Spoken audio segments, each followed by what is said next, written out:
All right. How is everybody today? Well, this is Tim Vermillion from EMDR News, and I am glad to be able to make it here again today. Again, we're trying to do this every day at 9:30. Fridays are often the days that I'm not here, and that's because of the fact that I'm often doing something else. So it might be the case that I'm not here, but I usually let you know beforehand that that's going to be the situation. All right. I do love being here and working with everybody and making sure that we are kind of staying on board with what's happening in the world with EMDR, with trauma, PTSD, some veterans work, etc. So we're going to keep moving forward and keep working, doing the good work that we do so that our clients can get the best care that they need. All right. So today we have a couple things that we can talk about that have been in the news. First, there's a lot of different things that are coming out on grants and stuff. SAMHSA just came out with a bunch of different grants, for example, for different things. There's some money out there for working with trauma and tribal youth. Most of these are for youth at the moment. There's some money out there for trauma and youth in general. Keep an eye out on those things because they're grants and they might be available to you if you're interested in doing work with those types of populations, situations, and issues. So always be on the lookout for requesting some of that money that's out there for the specific purpose of trying to work with the clients that we work with every day. So that is pretty cool that there are some grants out there. I believe July 27th is a deadline for them, if I'm getting that correctly. Also, a note that July 31st, if you were involved in the EMDRIA Summit and have access to that, on July 31st, that access will be coming to an end. So make sure that if you haven't been through the available workshops on there, haven't requested your CEUs, etc., make sure that you head up on there and get that work done so that you get the credit you deserve for the money that you put in and for the dedication and commitment that you have been showing to your clients and making sure that you get what you paid for in the end. Again, EMDRIA is having their EMDRIA meeting, their conference rather, in August in Anaheim, California, almost across the street from Disneyland. So it's pretty close. So just a reminder that that's happening. There's also going to be a trainer day and I believe they have a approved consultant day as well. Those things are awesome and they're also helpful for your paperwork. So when you are going to renew your credentials, which we're required to do. Not only are we looking at what continuing education that you have done, but also the have you been able to do some of this trainer work, right? Have you been able to even reviewing it after the fact on the available links could be a part of that process. It's it's kind of packaged in a way that if you are a trainer or consultant, these are the things that we want you to know, right? So as we move forward, it's important to kind of stay on board with the way things are being discussed in EMDR as a whole. So that's exciting, right? I believe that EMDR might also be having a consultant day when they are doing their work in South Carolina in October, but I'm not 100% sure. And again, there is a conference for the ISTSS in September. Not necessarily EMDR, but just international stress and um, the good work that they do. I will definitely be at the first two. I'm going to now be trying to get into HAP, but I do have other things that I got to attend to. So hopefully I'll be able to do that. So there are things happening all over the world, at any given time related to trauma. Israel is now revamping how it's going to be treating its wounded vets. They haven't exactly put together what that will look like, but they have agreed that yes, we are going to make a concerted effort to change how we treat our veterans, our wounded veterans. And then studies are out there in Australia, in some other areas. I think the Dutch have a study out there, and for various things. The Australia study is looking at dissociation and children, and how the dissociation is sometimes difficult to see or really appreciate when it comes through a child. So it's more of a, like a review of a bunch of clinicians' experience and trying to figure out how to go about improving this. I think they have a workshop that they're considering. So dissociation is a huge issue for a lot of the work that we do, and especially with EMDR, we want to make sure that we are attending to it. Now, in general, when we are doing EMDR, it is not a contraindication if somebody is, dissociates. That is not a big deal for us in a way that it says, like, yes, you cannot do EMDR. What it does mean, though, is that there's some extra precautions we have to take. We have to kind of understand the treatment or the land that is underneath that dissociation, and then to accommodate for it. So we don't do our reprocessing until we are fairly assured that we've done the work that we need to best get ahead of that. And I want to, put that forward best to get ahead of it, because the chances are they're going to dissociate, right? But if we did the work before, then we know how we can ground them and we can bring them back into the room, and they are prepared for that whole process as well. And then as you do the work, hopefully they dissociate less, because as they do the work, they're going to be able to not necessarily need to use that, what we call maladaptive coping skill of dissociating from the event. So hopefully it all works together and we eventually come to that point where we are able to help them out the best we can while they're being in the room, and helping them keep in the room as well as we can do that. Just a moment to note that if you haven't already done it, go ahead and follow us on Facebook at EMDR News. Right now, as far as Facebook goes, I think we are pushed over there as well, published live over there as well. Um, so I want to make sure that we keep moving that marker over there. And then on LinkedIn, if you could also go there, that would be helpful too. Because again, I want to be live in these areas, and I need a certain amount of followers on LinkedIn, especially, apparently, in order to be able to do that for you. All right, so I'll leave that on there for a moment.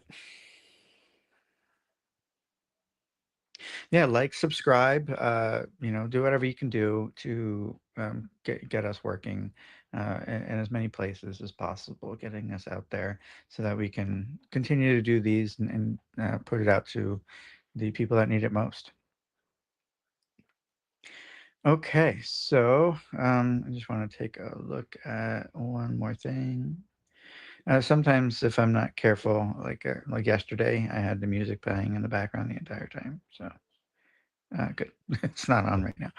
But yeah, that was not intentional, so I apologize if that took away from the enjoyment or what you're getting from this.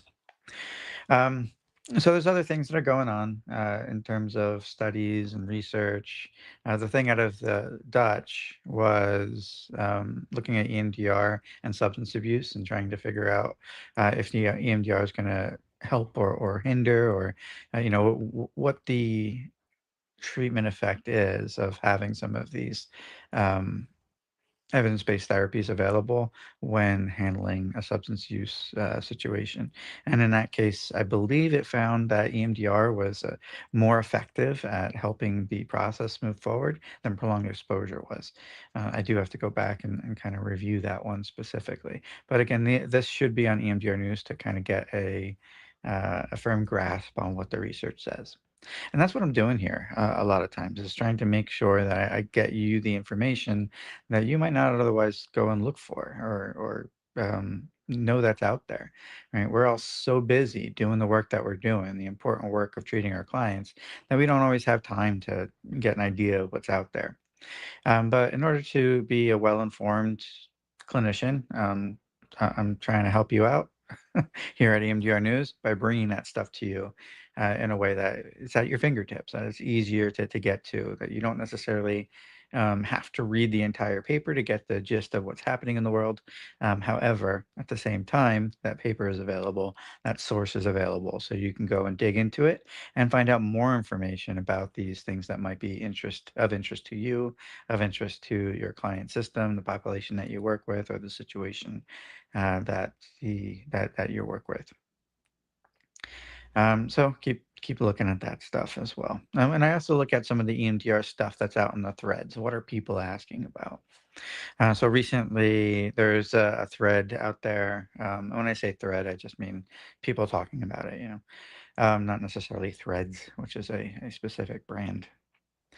So people are talking about what the experience is in terms of EMDR. Like if they're not having an emotional reaction, uh, or a large emotional reaction, does that mean that they're not reprocessing? Does that mean that EMDR is failing for them?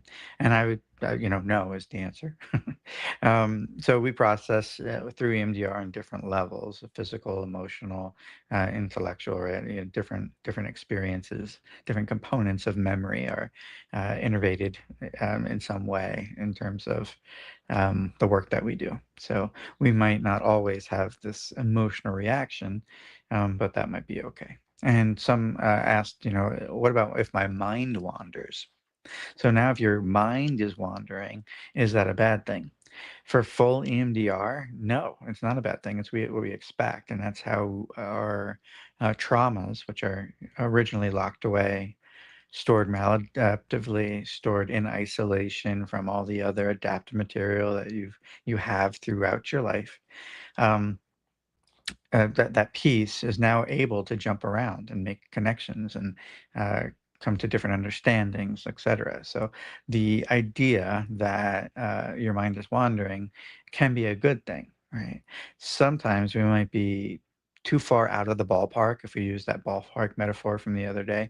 Sometimes we could be too far outside of the ballpark, and then it's simple for the clinician to bring you back within the context of the memory and the memory network that you've been working on. And all they do is ask you to go back to the memory as you experience it now, and ask, and what are you noticing, right? So you're going to go back to the memory, and it's going to fire up. Maybe you feel some more disturbance. Maybe you notice that there's something different that you're focusing on.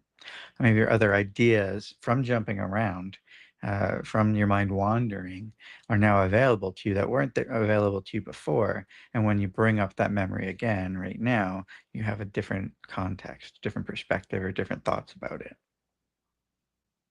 So mind wandering, right, is not necessarily a bad thing. Not having a strong emotional reaction, again, not necessarily a bad thing. You might be processing on a different level. You might have not yet gotten to the emotional components because there's other things that the brain wants to work through or needs to work through before you even get there. Sometimes you don't feel safe yet. It's not safe yet enough for you to show those emotions. And then even other times, there's some blocking beliefs. You know, boys don't cry, for example, is a common one that people are familiar with, right? But even in the military, weakness, crying is weakness and stuff like that. So there's a lot of that push that we don't want to have people express emotion. So that's an issue there. Okay. All right. So as we move forward a little bit, again, I'm going to keep moving you through some of the research, some of the things people are talking about within the EMDR threads and social. And again, it's all serving to bring you the information that you need to be a better clinician, or feel like you have more information that you can have as a foundation for the work that you're doing. So as we move forward now, we're going to look at different things that we can, consider about EMDR. And one of the things that we can talk about today is readiness for EMDR. Okay, because not everybody's ready to do that reprocessing. And it's interesting because you can see this even in trainings where people come in as clinicians for EMDR training, and there's a lot of work that has to be done in order to maintain that safety for that client, who is just a trainee that's going through the process. Because a lot of times when we do our EMDR training and maybe training in other therapies, we actually do the work on each other just to kind of make sure that, hey, we understand what it might like to be a client going through the same thing. So in that context, sometimes we have clients or trainees that come in, and they probably aren't meeting the readiness criteria. As odd as that might sound, right? There are clinicians out there that have complex PTSD, have um, mental health concerns, and so when they come in, they might not be ready. They might not be meeting that readiness criteria. The readiness criteria is pretty simple on some level, right? Because all we want to make sure is the person can stay in the room, stay stable enough within the window of context in order to be able to process the material that they're doing. If they can't do that, if they can't have that metacognition, the ability to think about things, then we're not ready. They need some work in order to be able to be in the room. And it can't be that you start doing the work and then they have an abreaction, dissociate, and the session has to end because they can't get back into the room. You can't bring them back to grounding, right?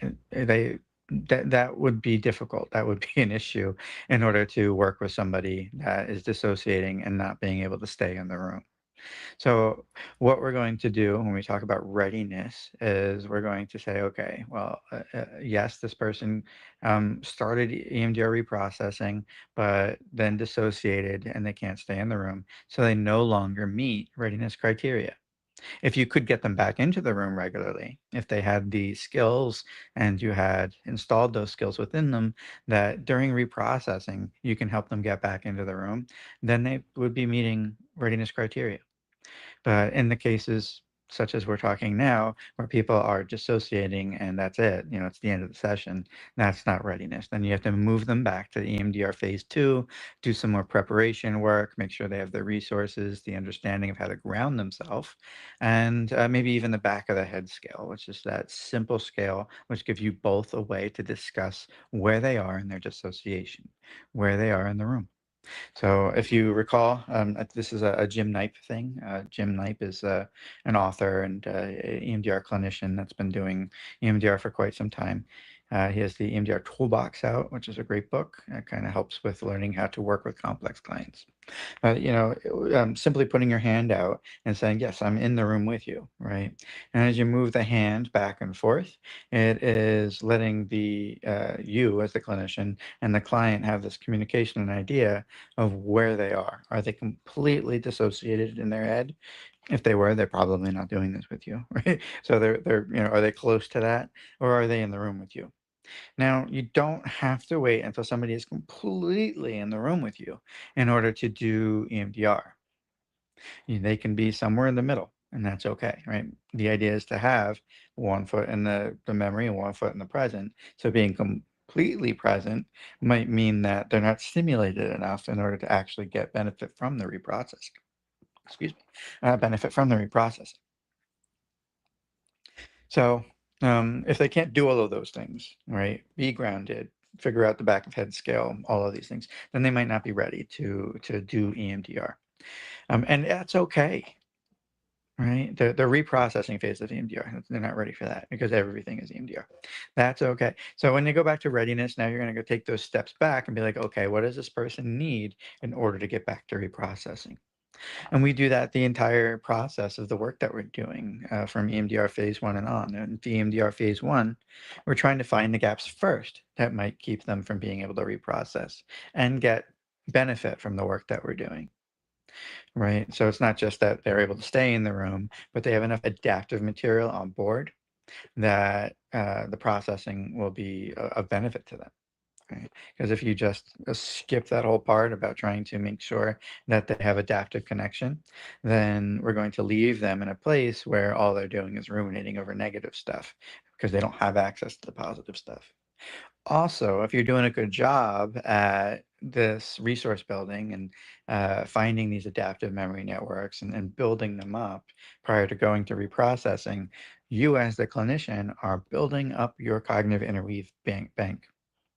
Okay, because everything that they're telling you about adaptive material, we know based on what we know about EMDR, is not necessarily going to be available to the maladaptive memory that we're working on, the memory that's stored maladaptively in isolation from the rest of this material.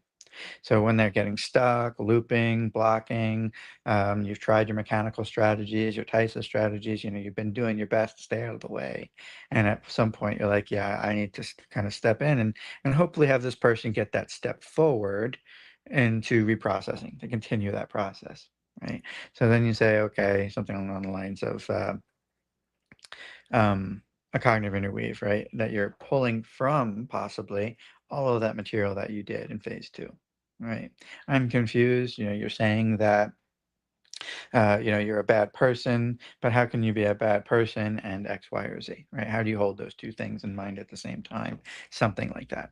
And again, it's depending on the person that you're working with, that you're going to have all this information and how it's going to work. But that's the gist of it. Is sometimes you're going to use a cognitive interweave because they're not continuing in reprocessing, and you can pull that stuff from all the work that you did prior. So please spend time in EMDR phase two, because that place is where you're going to get your gold, where you're going to get the antidote for a lot of the things that people are stuck on. So phase one, you're finding the gaps, right? We're doing our phases. We're trying to figure our phase one. We're doing our research and history. We're trying to figure out what's going on with this client. What our treatment plan is going to be, our coping, our case conceptualization is, all of that. And then we're saying, okay, we have work to do in order to build on that. So phase two is trying to figure out, again, how can we get this person ready for reprocessing? And that could take a while. That could also be not just you. You have the full ability. You're allowed to say, as part of my EMDR treatment for you, my EMDR phase two treatment, I'm going to send you somewhere else, right? You don't have to do all the work yourself. You can send somebody for dialectical behavioral therapy, for assertiveness training, for whatever it is, the skill, the emotional regulation skills, interpersonal skills, whatever it might be. You can, have them go and do that and then come back, and they'll be more ready to do the processing. Okay. So when we are doing the work that we're doing through the first two phases, that's what we're doing, is trying to figure out what are the gaps, how do we fill them, can I fill them, should I send it out, how am I going to do this? And then when they come back, you reevaluate, right? Are the gaps filled? Are they filled enough, I guess, to do the reprocessing safely and in a way that is going to have the best benefit for the client, right? So don't rush these things. And I say that lightly because I know that some of us do have agencies and are working in locations or working for governments that push a certain uh, treatment episode. So you might not have an infinite amount of work, time to work with a client, and based on that information, you might be making certain choices that would have the best effect on the client given the amount of time that you have with them. Um, so yeah, readiness is something that is not just a one done thing, because people can fall out of readiness pretty easily if they're already almost overwhelmed, right? But they're able to do the work, and then something happens during the work together between sessions. It's a good chance that that pushes them overboard, and they won't be able to meet readiness criteria. So you have readiness criteria, as in, can we start? And then you have readiness criteria each time they come in. Can this person stay in the room, have metacognition, benefit from the work that we're doing? Do they have adaptive material on board?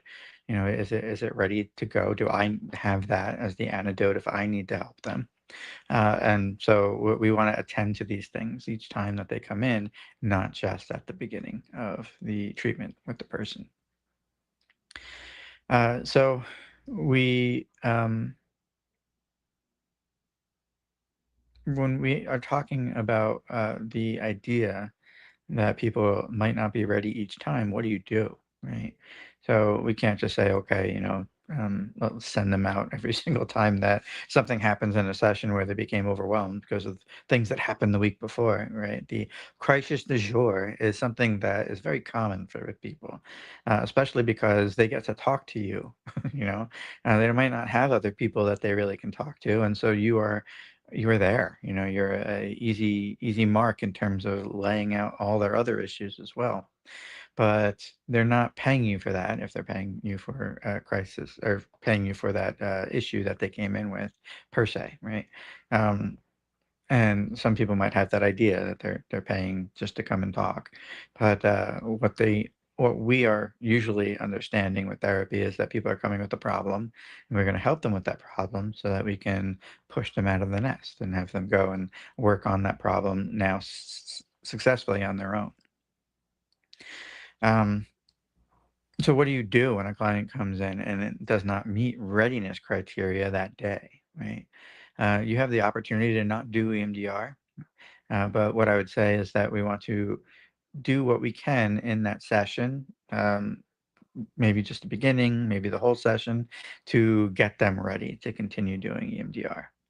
So sometimes that might mean that you spend a little while up front doing EMD. So a client comes in on your treatment plan, you have a full breath, a bunch of memories for a memory network that you could work on, but they can't think about that stuff because of some issue that's happening at home. A construction worker failed to finish or failed to show up or whatever, but it's really bothering them. So we can do EMD to bring down that stimulation enough to go back and say, okay, now are they ready to go and return to the treatment plan? And that might work. It might not, right? They might come in and be devastated because of somebody passing that was important to them. And, then they're saying, I don't have the quality to push through this. And so you would say, okay, let's put our treatment plan aside. What do you need right now in order to get back to that treatment plan? Right in your head, that's what the clinician might say. But to them, so what do you need right now? What resource do you think that you're lacking or that you don't have or that needs to be strengthened so that you can handle this readily, right? And so within that readiness criteria, you're recognizing, hey, this person isn't going to be able to benefit from therapy today, from EMDR therapy on the target, on the situation that I brought in.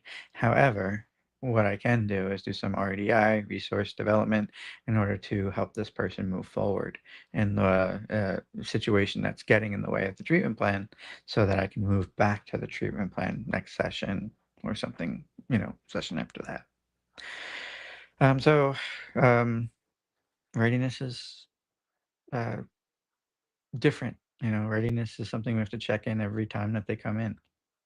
It's not a one and done thing, right? Um, so I think that is what I want to conclude on as far as that is saying is that we want to make sure that they're ready to begin with, and that they have the ability, that we've given them what they need. We want to make sure that we have our adaptive material captured so that we can use it as clinicians as antidote to whatever they might be stuck on. And again, that's not the only way that you do cognitive interweaves, but it is a helpful piece that you have and you can develop right early on. And then with EMDR, with readiness criteria, we do have to check each time they come in and see whether they will benefit from therapy that day, from EMDR therapy, EMDR reprocessing that day.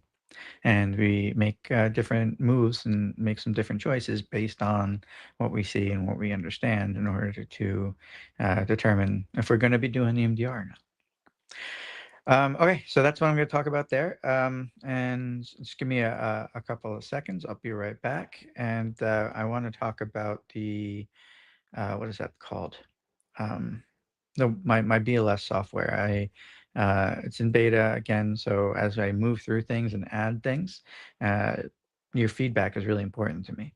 So I want to talk a little bit about some of the things that I added and where I'm going with it, so that if you have any ideas, you can reach out to me and let me know. So hold on one second, and I'll be right back.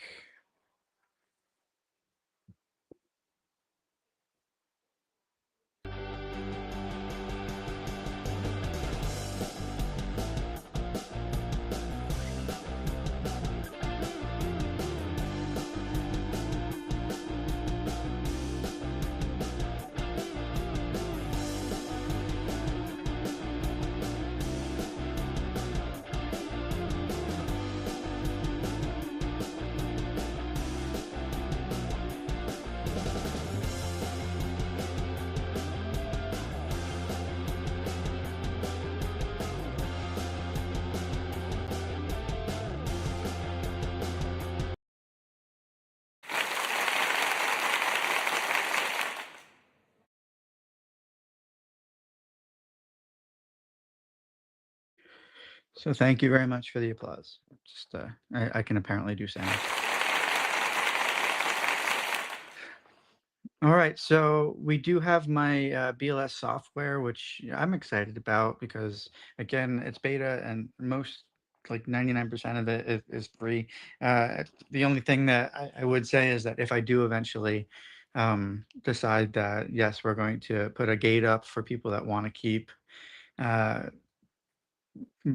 probably not client information, but if we do that, then that would obviously be even a bigger push. But if we put a gate up for people that want to keep certain presets and stuff, right? Like if basically keeping the memory of the what they're doing. If we want to do that, then I might have to charge for that piece because I'm being charged to save that memory.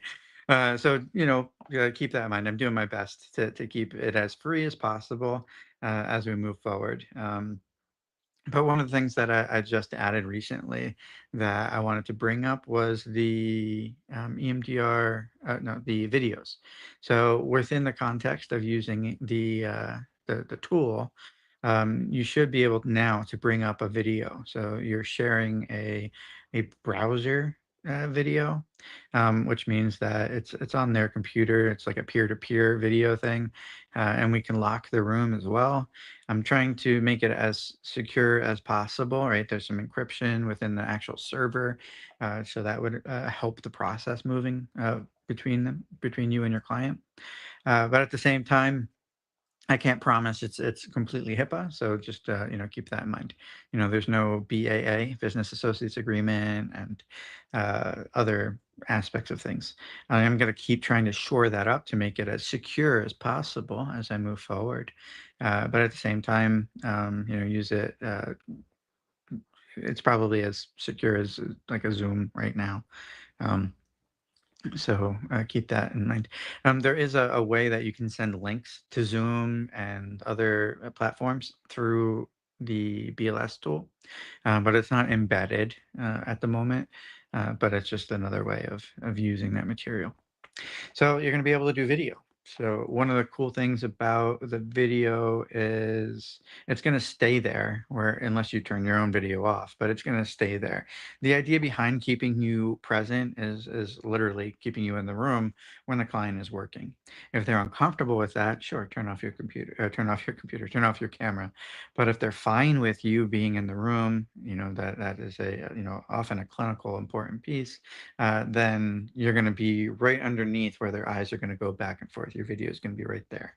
I didn't put it into a corner or anything like that because sometimes we're going to have the light go diagonally, right, left or right or left, and we want to make sure that I'm not, in the way as far as the camera goes. One of the things that we could do is that we could put us in the background of the video and just have us go over, the ball or whatever that we're using, go over our picture. I did do that with the wombat. right? The working memory online um, bilateral attention tool. We did that with the Wombat, right? So when you go and are doing more like EMDR 2.0, more pushy with the stimulation. So it's not just bilateral left and right or diagonal or something like that. No, it might be going all over the screen in different ways. And because of that, it might actually pass over the picture. And so the picture itself should actually move back a little bit and be dimmed so that you're still in the room, but it's not getting in the way, hopefully, of the stimulation. I also put back or put on the counter for the actual floating tool. So if you're a clinician and you collapse the tool set, uh, then you used to not be able to see your passes, right? You'd have to open up the tool set to see the passes and how much time it's been elapsed. So I put those things on the floating bar now, so that you can have that thing collapsed and also basically see more what the client sees and control it.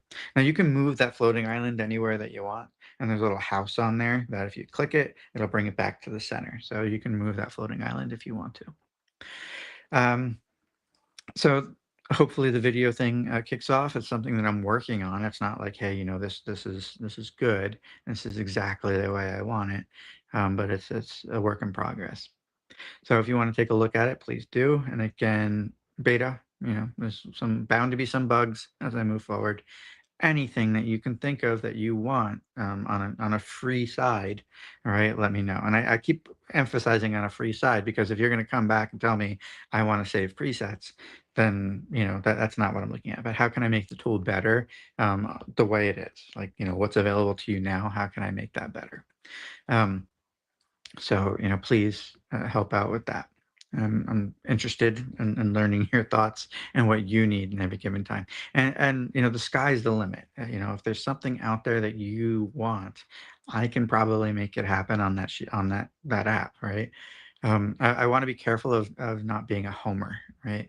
In Homer Simpson, there was an episode where yeah, that's where I'm going here. An episode where he was invited to design a car, and he created this monster of a car that was exactly what he needed, had all the bells and whistles, but no one else wanted it, right? So I'm afraid of doing that myself, where I'm going to say, putting everything in there that can possibly have, and then it becomes completely unusable. So um, yeah, let me know what your thoughts are, because that's going to be important on how I move that forward. Um, one of the I'm going to I got other things coming, so just you wait. But I have other things coming that I'm working on as well. I don't want to let the cat out of the bag just yet with what's coming soon. But with that BLS software, we're working on that daily. So whatever you need, just let me know, and we can make it happen, or try to make it happen. Okay, I'm excited about it. So hopefully you're excited too. Hopefully you've been able to use it. Um, and if uh, uh, the one thing that I do, I'm not asking for money, but I do try to get people to kind of sign up for the newsletter in order to get access to it. So with that in mind, the idea, right, is that you go and do that gate piece there so that you can get on there. So you should see it in social. I'll put it into the show notes here. I don't think I've done show notes for these yet. Maybe we should get started on those, huh? But yeah, so you can go on there and basically put your email in, and you're given the link immediately to it. Right? There's nothing else involved. There is when you get into it, there is a immediate like splash screen in front that kind of just says, "Hey, this is for clinicians only, not to be used on yourself." So there is that when it pops up. So just keep that in mind. All you do is hit OK, and then you're good to go. What else? Okay, yeah. They have a phone piece on there, right? They have the EMDR 2.0 crazy piece. They have the phone piece, which is basically you use it for keeping rate using a sound or a visual, because in the middle there's a light that pulses. So even if they don't have sound available, they can still look at the light and do their BLS, tapping, whatever it might be, based on the light. And when I say tapping or whatever it might be, it's because that, phone EMDR is being done somewhere where they're not on a laptop or a computer or something that makes it easier to have the ball going back or forth. Having the small phone screen isn't helpful to do bilateral stimulation. Okay, I'm going to let you go. We're going to come to the end today. Uh, Follow us on EMDR News. Let us know what you want us to talk about. I'm putting stuff out there that I'm finding, but if you have something that you want to talk about, let me know. If you want to come on here and speak with me, please let me know. I'm more than happy to have guests. I haven't actually worked on trying to get a guest yet, but I'm more than happy on having guests here. So let's keep moving, let's keep growing, and I will see you tomorrow. I'm just going to check my calendar to make sure it's a Thursday, so it should be fine. Thursday. It's a Wednesday.